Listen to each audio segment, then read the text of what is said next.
Hello all, Lorinda Carr here for Daily Vibe Check. All right, so, well, that was an interesting week that we just had. I'm glad I did all my videos ahead of time for the whole week. I'm not going to do that again this week. I knew with the election it was going to be tense, and I wanted to kind of not be overwhelmed with everything. And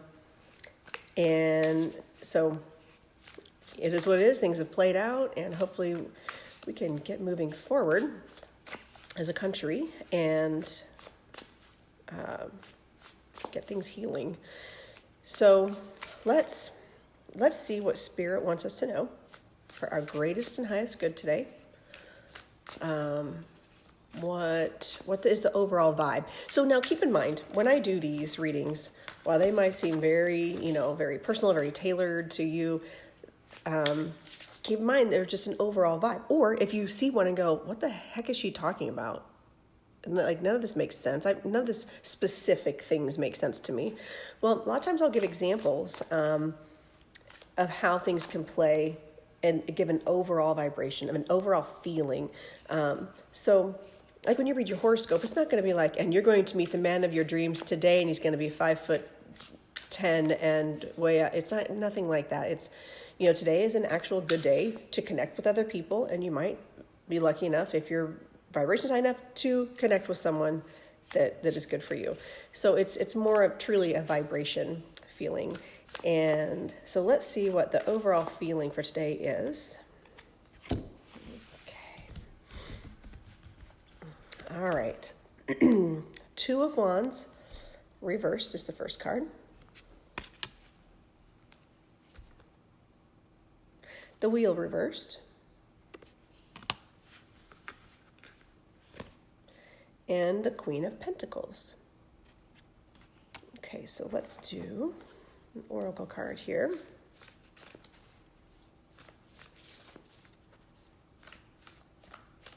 I also did, just out of curiosity, because usually I do a lot of numerology. I'm no expert in numerology, but I'm fascinated by numbers and their overall vibration. Today, the overall vibration is a 5 based on the date and all the numbers added up and narrowed down to like one number. It's a 5. So be careful of conflict. Now, when you have conflict, the idea is that, okay, there's conflict either. It doesn't have to be like a fight necessarily. It can be something doesn't work out the way you think it does. Or something, like you might be on a path one way and you're like, whoa, hey, what just happened? And you're not really sure, but it's all about learning a lesson in this moment. So today might be a day of like getting some feedback from a lesson, or you might feel a feeling of conflict. I hope not. Like here, it's like 70 some degrees right now, and beautiful, and it's November, so no conflict happening here. None. Knock on wood. Just gotta be safe. All right, so let's see what this card's. Surrendering to the journey, release control. Okay. So this is interesting. All right, so overall vibe. So the Two of Wands reversed is a journey delayed. So like it's also saying, hey, you don't necessarily have to you don't have to go for it today. The Two of Wands is all about getting ready to set on out a journey. Like for me, when I see wands, I always think like entrepreneurship or, new job, new adventures, new travel. And actually you can see when it's upright, you can see like the world that's in there. And then the bus, the picture of the bus, the VW bus. I love those, old school. And I feel like, you can see her sitting and dreaming out the window of when she can travel, like the rest of us, because COVID. Our day's coming. No worries. When it's reversed, is saying, hang tight. It's not quite time to leave yet. And, the Wheel reversed it points out that maybe we're not finishing a cycle that we need to finish. Like there's a lesson that we haven't quite learned. And it just, we just keep going through this cycle, and we have not ended something before trying to jump into something new. And once we can end this and jump, we can release control from whatever it is we're trying to control, then we can become that Queen of Pentacles. The Queen of Pentacles, first of all, how beautiful is this card? And the Queen of Pentacles is financially successful. She is nurturing. She is, I should say I don't want to say financial, because again, Pentacles, not always about money. It's about currency. What is important to you? She knows what's important to her, and she knows how to embrace what is important to her. So while we're not able to really travel anywhere right now, because of a global pandemic, you can still embrace what's really important to you. And you can appreciate what's important to you. And you can raise that up and make that an extremely important part of your day. And it's okay to surrendering to the journey. Don't try to force something. Don't try to force a journey that it can't happen yet. Okay? Don't force it yet. It's not time. The wheel has not completed its cycle. So just sit back, give into the journey. How many times have we looked at like that mom that we're like, oh, why won't she do something with that child? And she's just sitting back and being resolved, and she's fine. She's not saying anything. She's not like spanking her child. She's not yanking her child. She's just sitting back. And then when the child finally calms down, she has something calm to say.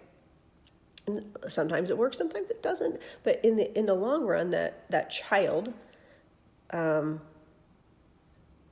feels something on a spiritual level of nurturing, even though it's probably frustrated because they're not getting like exactly what they want in that moment. But that's what a good mom, a good leader, and that doesn't have to be just moms, it could be dads. But I feel like this is saying, be patient. Enjoy what is in front of you while you have it in front of you. Because if you think about it, release the control of trying to control everything around you. Once our world opens back up again and our borders are open and we can travel and we can go visit other parts of this beautiful, magnificent world that God created. Once we all spread our wings and fly again, when are we going to be together again? And I think this has been a very challenging time for a lot of us, and a very eye-opening time. I know when we first had our shutdown and there was, the pandemic hit, my daughter had to come home from college. She was a hot mess. She was not, she was really upset, understandably so. It was her freshman year. Kids who were graduating high school. Like, there were just so many things. Like, trips are canceled. But, we were eating dinner every night together. We were cooking together as a family. We were playing games at night as a family. We couldn't go anywhere. We weren't, I wasn't going to work 3 and 4 nights a week. I wasn't running off to rehearsal. My husband wasn't running off to the office, 14 hours a day. We reconnected. So this journey, our life journeys, felt like they came to a screeching halt. We were no longer able to do anything. But in the meantime, we were able to nurture ourselves. We were able to enjoy our kingdoms and surrendering to that journey and saying, while it's frustrating and while it's not convenient, it's not what we envisioned for ourselves, it's still part of our journey, and it's okay. Eventually things are going to go back to normal. They're going to go back to, just like I'm sure the people back in the early 1900s with the Spanish flu were like, no, life will never be the same. Well, you know what? It probably wasn't. We have no idea what it was like then. We weren't there, but we came through, and we persevered, and things moved slow. They were not in the way that we thought, that we envisioned, that we had planned. Things didn't come full circle the way we thought. But in the end, this is interesting. So in one of my tarot classes, they talked about how, finding symbolism within a card, not necessarily just like memorizing the meanings of the cards. That's not what tarot's about. But notice in every single picture, there's a circle. There's the globe. There's the Wheel of Fortune. And then there's the Pentacle. Okay, our currency. And I feel like, and then here we've got the sun. The moon in the background. And I feel like this is what Spirit's trying to say, is this is part of our cycle. This is part of our journey. Sit back, embrace the journey, learn from the journey so you don't repeat the journey, so we don't have to come back and start over again. History repeats itself when we don't learn the lessons the first time. So I think it's important that we all take a step back and say, hey, this has been a really crazy year, but But what have I learned? Me, I learned technology. I do readings on Zoom. I've learned how to do YouTube. Who knew? I hated cameras. I'm that person like in dance class, be like, yeah, okay, we should video this. I don't know how to tap dance. I don't know what I'm doing. All of a sudden, like my own choreography, I don't even know it suddenly. And now I was forced to do readings on camera and accept how I look and sound and all those things on camera. And I had to also learn how to accept dance in a new form. And, I teach everything online. All my dance classes are online. I learned how to dance in a mask. And guess what? I lived to tell about it. Imagine that. And you know what? That means I'm probably not going to get the flu from anybody either. Okay, knocking on wood again. I think that there's just so many things. My dogs are sending praise and confirmation, apparently. So please hold. Sorry about that. I know for you it was like literally a split second. For me, it was a good 5 minutes. They're still kind of wound up. Anyway, totally forgot what I was talking about other than repeating cycles and noticing, symbolism and I think, learning how to dance in a mask and not dying from it. We have had to learn to live in a way that we never expected, just like, generations before us. And we're going to keep growing through this, and we're going to evolve as a human race, and we're going to be bigger and better for it. So you know what? Release control. Stop resisting the change. We can still direct the change. We can still control the change. Not control it. We can embrace it, and we can make it our own. And you can still surrender to that change and surrender to that journey without just being a dead fish, like, okay, I'm going to just die here and go in the river. No, it's okay.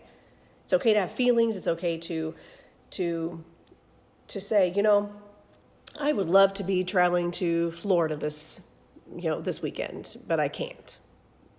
It's okay to feel those things, and it's okay to say, but in due time. In due time, I will be able to travel the world again. I will be able to complete journeys that I've wanted to complete my entire life, and I will still be the Queen of Pentacles, and I will have enjoyed that journey along the way and have grown from it. So that was long, I know. I'd apologize, but I wouldn't mean it. All right, I hope you have a fantastic Sunday, everybody. Get out and enjoy the weather while it lasts. Because something tells me it won't, because it is, for me, it's Indiana. So tomorrow we could have like 6 feet of snow, and you just got to accept it. So for me, it's motorcycle time. All right. Bye, everybody. Have a great day.